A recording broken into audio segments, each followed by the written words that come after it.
آج کے اس ویڈیو میں ہم آپ کو سکھائیں گے افطاری کی چھوٹی فاتحہ پڑھنے کا اور اس کا ثواب بخشنے کا انتہائی آسان طریقہ۔ لہذا یہ ویڈیو آپ سب کے لیے بہت اہم ہے، پورا ضرور دیکھیے گا، چینل کو بھی سبسکرائب کر لیجئے گا اور اسے آگے بھی شیئر فرمائیے گا۔ تو آئیے بلا تاخیر ویڈیو کو شروع کرتے ہیں۔ دیکھیں، سب سے پہلے یہ بات اچھی طرح ذہن نشین رکھیں کہ جب افطار کا وقت ہو تو اس وقت آپ کو بہت زیادہ کوئی لمبی چوڑی فاتحہ نہیں پڑھنی، کیونکہ اس وقت انسان کے پاس بہت زیادہ ٹائم نہیں ہوتا ہے، افطار کا وقت ہو جاتا ہے۔ لہذا چھوٹی فاتحہ پڑھنی ہے اور چھوٹا اس کا ثواب بخشنا ہے، بس اس کا طریقہ آپ کو آنا چاہیے۔ لہذا جس طریقے سے میں آپ کو بتا رہا ہوں اسی طریقے سے آپ افطار کے وقت فاتحہ پڑھیں گے اور اسی طریقے سے ثواب بخشیں گے۔ اب اس کا طریقہ کیا ہے؟ تو طریقہ یہ ہے کہ آپ کے گھر میں جو کچھ بھی افطار کے لیے آپ نے بنایا ہو، جو کچھ بھی کھانے پینے کا سامان موجود ہو، اس میں سے تھوڑا تھوڑا نکالیں اور ایک گلاس پانی بھر کر رکھ لیں اور پھر فاتحہ پڑھنا اس طرح شروع کریں۔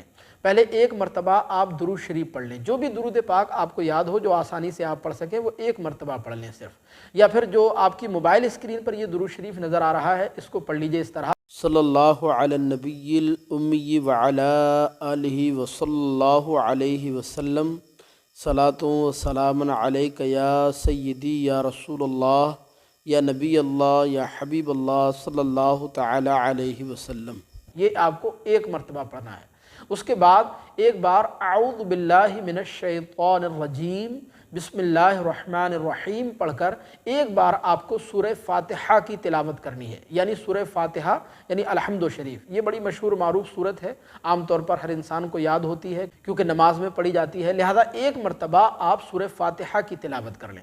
اس کے بعد اعوذ باللہ اور بسم اللہ پڑھ کر ایک مرتبہ سورہ اخلاص یعنی قل هو اللہ شریف کی تلاوت کر لیں، قل هو اللہ شریف پڑھ لیں، بس آپ کی فاتحہ مکمل ہو جائے گی۔ اس کے بعد آپ کو ثواب بخشنا ہے۔ ثواب آپ اس طرح بخشیں گے، دونوں ہاتھوں کو اللہ کی بارگاہ میں اٹھائیں اور اس طرح دعا کریں گے: یا اللہ، یا رحمان، یا رحیم، ہم نے جو کچھ قرآن شریف کی آیات اور درود شریف پڑھا ہے اور جو کچھ شیرینی یا کھانا پانی جو کچھ بھی حاضر ہے، ان سب کا ثواب تیرے پیارے حبیب حضور نبی کریم صلی اللہ علیہ وسلم کی بارگاہ میں ہم نے پیش کیا، مولا قبول فرما۔ پھر اس فاتحہ کا ثواب تیرے پیارے حبیب کے صدقے میں حضرت آدم علیہ السلام سے لے کر حضرت عیسیٰ علیہ السلام تک تمام نبیوں کی بارگاہوں میں پیش ہے، مولا قبول فرما۔ پھر ہمارے نبی کے چاروں خلیفہ، تمام صحابہ، تمام اہل بیت اطہار کی بارگاہ میں نظر ہے، مولا قبول فرما۔ اس کے بعد تمام اللہ کے ولیوں کی بارگاہ میں، تمام شہیدوں کی بارگاہوں میں نظر ہے، مولا قبول فرما۔ پھر تمام مسلمین و مسلمات جو دنیا سے انتقال کر گئے ان کی روحوں کو اس کا ثواب عطا فرما۔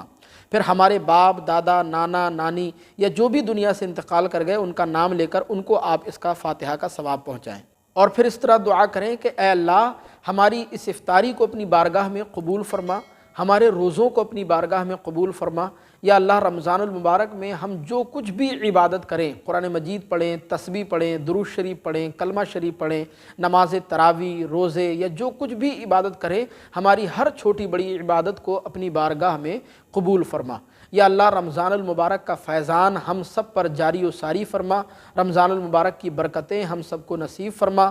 یا اللہ، رمضان المبارک کے صدقے میں، روزے کے صدقے میں ہم سب کی بے حساب مغفرت و بخشش فرما۔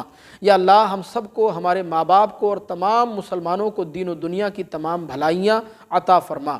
اے اللہ، تو ہمیں اپنی برکتوں سے نواز دے اور تمام آفتوں سے محفوظ فرما دے۔ اے اللہ، تو ہمیں نمازوں کی پابندی کرنے والا بنا دے۔ اے اللہ، اپنے محبوب کا عاشق بنا دے۔ اے اللہ، ہمیں گناہوں سے بچنے کی توفیق دے دے۔ اے اللہ، ہم نے جو دعا مانگی ہے اور جو نہیں مانگی ہے تو سب جانتا ہے، اپنے فضل و کرم سے ہماری ہر دعا کو قبول فرما، دین و دنیا کی نعمتیں عطا فرما۔ اس کے بعد آپ کا جو بھی جائز مقصد ہو اس کو بھی آپ دعا میں شامل کر سکتے ہیں، جیسے آپ اپنے بال بچوں کے لیے، آپ اپنے کاروبار کی ترقی کے لیے، یا اگر کسی مرض میں مبتلا ہیں تو اس سے شفا یابی کے لیے، جو بھی آپ کا جائز مقصد ہو وہ بھی آپ فاتحہ میں شامل کر سکتے ہیں۔ اس کے بعد ایک مرتبہ درود شریف پڑھیں گے: وصلی اللہ تعالی علی رسول خیر خلقہ محمد وآلہ واصحابہ اجمعین، جب ہو دم واپسی یا اللہ، لپے ہو لا الہ الا اللہ محمد رسول اللہ۔ اس طرح آپ کی فاتحہ مکمل ہو جائے گی۔ آپ سے درخواست ہے کہ اسے آگے لازمی شیئر کیجیے گا تاکہ آپ کو بھی ثواب ملے اور دوسرے بہن بھائی بھی اس کے ذریعے فائدہ اٹھا سکیں۔ السلام علیکم ورحمۃ اللہ وبرکاتہ۔